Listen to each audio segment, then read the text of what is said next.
gampang lah belajar ini, nanti treatmentnya kalau anak kayak gini ilmunya ini, kayak udah dicocok-cocokin. Ternyata nggak segampang itu Bunda ya. Dan treatment ke anak tiap sesama perempuan pun berbeda kan Bunda, Tentu saja apalagi berbeda. sama laki-laki. Nah itu gimana menurut Bunda, bagaimana cara mentreatment dan bedanya apa sih Bunda kuncinya? Anak Bunda perempuan ya, anak Bunda perempuan. Nah, nanti kalau laki-laki kan beda lagi. Treatment ada treatment khusus atau menurut Bunda seperti apa? Ya,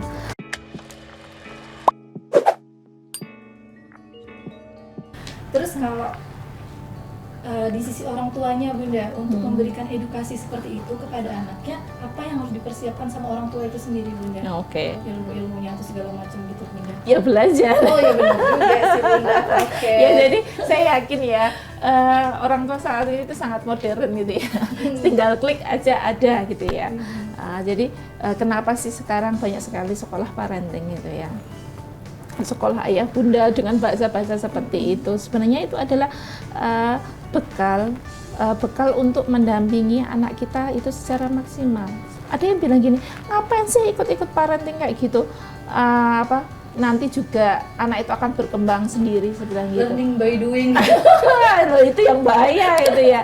Ngapain lelah nanti kalau kita sudah sekolah parenting tiba-tiba anak kita melakukan kesalahan, iya kan katanya orang tuanya sudah belajar gitu ya, ada aja gitu ya.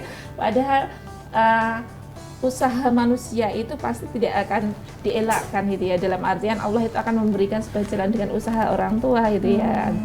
Artinya ketika kita belajar sebagai orang tua, belajar dengan sungguh-sungguh tentang bagaimana mendampingi anak, di situ itu kan ada sebuah doa, ya, ada sebuah cinta. Ketika kita sinau gitu ya, belajar, oh anakku gini-gini, Allah itu kan sudah menurunkan sesuatu kepada kita, pahala, niatan untuk menjaga anak kita. Masa Allah akan membiarkan? Saya yakin tidak gitu ya. Sehingga menyiapkan secara bertahap, dari tahap satu dan lainnya itu adalah sebuah kewajiban kalau saya bilang. Ya, dari mulai anak masa kecil, masa balita sudah diajarkan bagaimana menjaga dirinya gitu ya. Saya ingat sekali Mbak, jadi anak saya itu sampai usia 4 tahun itu belum tahu tentang penis.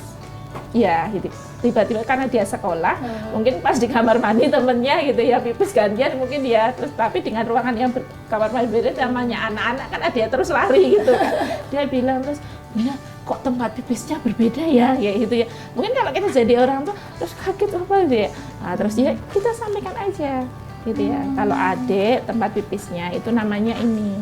Kalau laki-laki tempat pipisnya ini gitu ya. Sudah itu saja. Kan ada bertanya, gimana cara menyampaikan pendidikan seks untuk anak gitu ya. Sebenarnya mudah sekali Mbak Farah. Jadi kita sampaikan itu sesuai kepahaman dia. Jadi kita nggak usah menjelaskan edukasinya, nek penis ini itu belum pada masanya. Kita sampaikan saja, iya itu namanya penis untuk pipis, sudah. Sebatas itu. Sebatas itu terus dia sudah. Kan dia nggak ada bertanya-tanya lagi terus nggak bilang kamu punya penis itu juga enggak. Ya sudah, gitu ya. Saat itu saya sudah, alhamdulillah ketika saya belum menikah itu saya sudah belajar tentang seks, ya seks edukasi untuk anak gitu ya. Bahkan sebelum menikah pun persiapan seharusnya gitu ya. Jadi kadang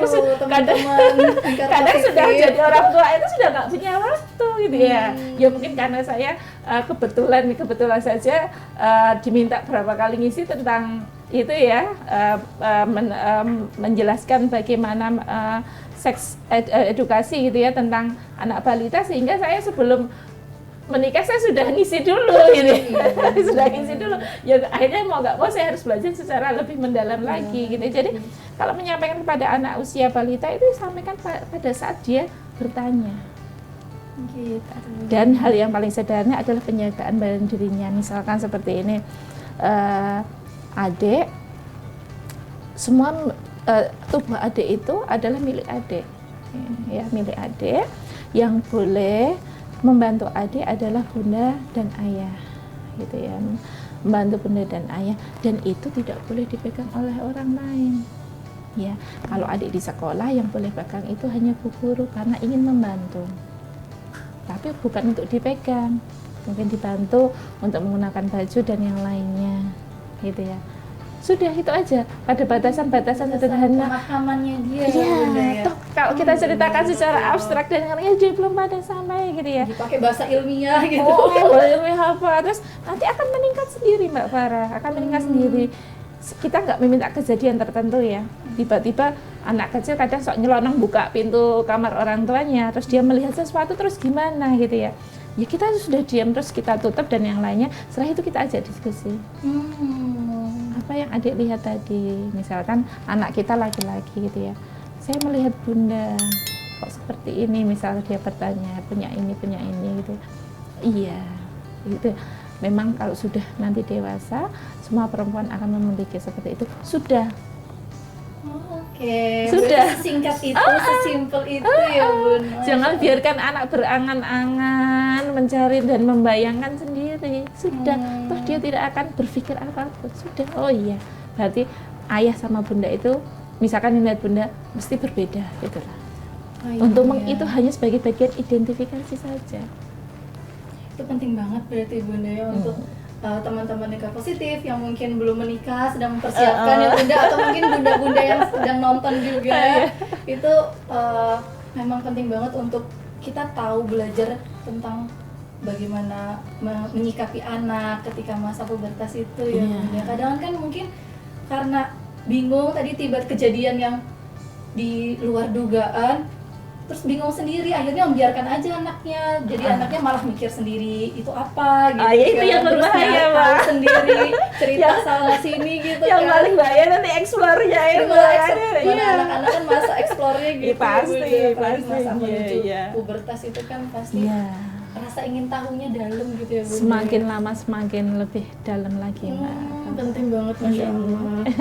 Berarti orang tua memang untuk mempersiapkan itu, bagi teman-teman nikah positif yang belum menikah bisa dari sekarang ya Bunda. Iya, sesi ini ya. Semuanya, Jadi Bunda. bersyukur sekali ya dengan lingkaran positif yang peka dengan kebutuhan Iya, masyarakat. Kita beri tepuk tangan dulu. Kita apresiasi Masya Allah.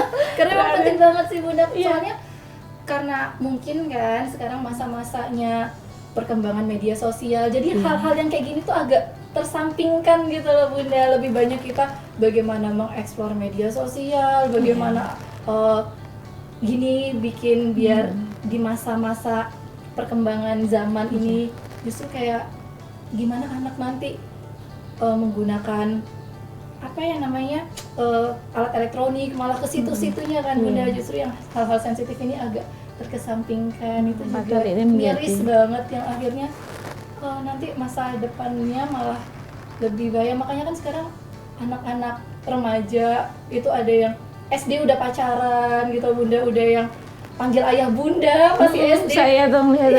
Ya, itu kan karena pendampingan, saya yakin ya, pendampingan sejak awalnya, kemudian value. Jadi tidak bisa lepas Mbak Farah gitu ya, kita mengajarkan pendidikan seks itu, kemudian kita menggabungkan dengan nilai religi, itu sesuatu yang tidak bisa lepas. Memang tidak bisa lepas sampai kapanpun ya. Iya, karena itu adalah bagian norma untuk menjaga semuanya gitu ya. Misalnya, ya fitrah kan jatuh cinta, itu siapa yang mau disalahkan tentang jatuh cinta? Dia bilang, ganteng ya gitu. Ternyata ada temanku yang ganteng gitu ya. Dia hanya menyimpannya saja. Nah, lebih baik dia ceritakan kepada bundanya gitu ya. Mungkin Jadi tempat curhat. ya temanku itu ternyata ini ya, pasti dia akan membicarakan banyak, pinter loh, cerdas loh, terus ganteng ya bunda ya gitu ya. Mungkin kita terus, oh iya ya ganteng ya, terus akhirnya kita mungkin nilai-nilai kita sampaikan, iya jatuh cinta itu boleh, tapi kita arahkan sekarang fokus adik apa gitu ya, pengen cita-citanya apa gitu ya, ada masanya suatu saat ada juga seperti itu gitu ya. Jadi itu tidak bisa lepas kan, tidak bisa terlepas nilai-nilai itu. Kalau saya sih mencoba Mbak menanamkan sejak dini sebisa mungkin anak kita itu memiliki role model ya. Jadi saya sering menceritakan sirah ya, sirah sahabat-sahabat gitu ya, dan sahabiah gitu ya, agar suatu saat ketika dia sudah menginjak remaja, dia akan bertanya lebih dalam lagi, masa remajanya seorang Khadijah itu seperti apa, masa remajanya Aisyah itu seperti apa gitu ya. Itu sehingga karena kalau saya sendiri sebagai role model ya, saya menganggap tidak terlalu sempurna gitu. Pasti orang tua pengennya sempurna gitu, tapi saya justru ingin mengembalikan semuanya itu pada nilai-nilai yang justru dibawa oleh Rasulullah. Berarti kalau seperti itu juga Bunda, memang benar yang sering saya dengar gitu Bunda, kalau ibu itu adalah madrasah pertama, ibu itu adalah sekolah pertama bagi anak-anaknya. Ketika kita ingin memberikan nilai-nilai yang seperti itu, emang paling penting itu tadi ya Bunda bilang untuk orang tua itu belajar gitu Bunda, cari tahu. Masya Allah. Oh, Masya Allah. jadi PR kita jadi banyak iya, gitu. Saya Bunda. Sama Mbak ya, karena semuanya sedang proses ya. Karena sekali lagi ayah Bunda, sekolah orang tua itu tidak ada wisudanya. Ya. Tidak ada wisudanya. Terus kalau dibilang nanti kan sudah ikut parenting, anaknya akan 100% seperti yang diinginkan orang, belum tentu. Karena semakin kita tahu ilmunya, ujian kepada kita itu semakin tinggi. Karena Allah itu menguji sesuai dengan kemampuan hambanya. Jadi semakin kita belajar, semakin ujian itu juga meningkat. Jangan malah teman-teman jadi gak mau belajar. Terus biar tidak diuji lebih besar. Oh jangan. Oh ya jangan gitu ya teman-teman. Nah berarti tadi ya walaupun kita udah belajar nih Bunda, terus ekspektasi kita nanti bisa nih, kalau apalagi saya yang belum punya anak ya Bunda, jadi tuh kayak gampang lah belajar ini, nanti treatmentnya kalau anak kayak gini ilmunya ini, kayak udah dicocok-cocokin. Ternyata nggak segampang itu Bunda ya. Dan treatment ke anak tiap sesama perempuan pun berbeda kan Bunda, tentu saja berbeda. Apalagi sama laki-laki. Nah itu gimana menurut Bunda, bagaimana cara mentreatment dan bedanya apa sih Bunda? Kalau misalnya anak Bunda perempuan ya, anak Bunda perempuan, nah nanti kalau laki-laki kan beda lagi. Itu treatment ada treatment khusus atau menurut Bunda seperti apa? Ya, secara fitrah saja sudah berbeda gitu ya. Laki-laki dengan tipikal seperti apa, perempuan seperti apa, kita pahami dulu sebagai orang tua. Jadi misal anaknya punya anak putra dan putri gitu, tentu saja berbeda gitu ya. Kita mencoba membagi tugas kepada suami gitu ya, bagi tugas suami, edukasi mana yang akan disampaikan kepada dari ayah, edukasi mana yang akan disampaikan kepada dari bundanya. Penting banget bagi peran gitu ya Bunda. Ya, kalau misalkan seorang ibu menyampaikan tentang mimpi basah itu kan juga tidak secara, sekalipun dia bisa dengan edukasi tertentu gitu ya, kurang mendalam.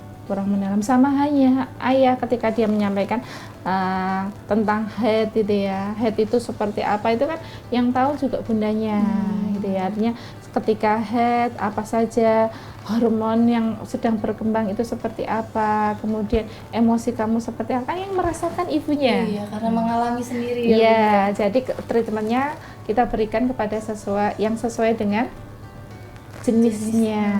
Ini ketika orang tuanya, ketika orang tuanya itu masih lengkap kan ada ya. Nah, misalkan mereka sudah tidak memiliki orang tua lengkap ya, kita mencoba mencarikan sosok yang sesuai. Misalkan dia punya ustadz, dia punya paman, dia punya pakde, itu kita meminta mereka untuk membahas itu gitu agar terlengkapi gitu ya, karena nggak menutup kemungkinan ya Mbak ya, mungkin ada orang tua yang sudah pergi duluan atau sebelum anaknya lahir. Iya gitu kan, artinya walaupun bisa kita dampingi, misalkan saya mendidik anak laki-laki gitu ya, tapi tetap saja akan lebih berbeda gitu ya, itu memang pasti akan berbeda treatment.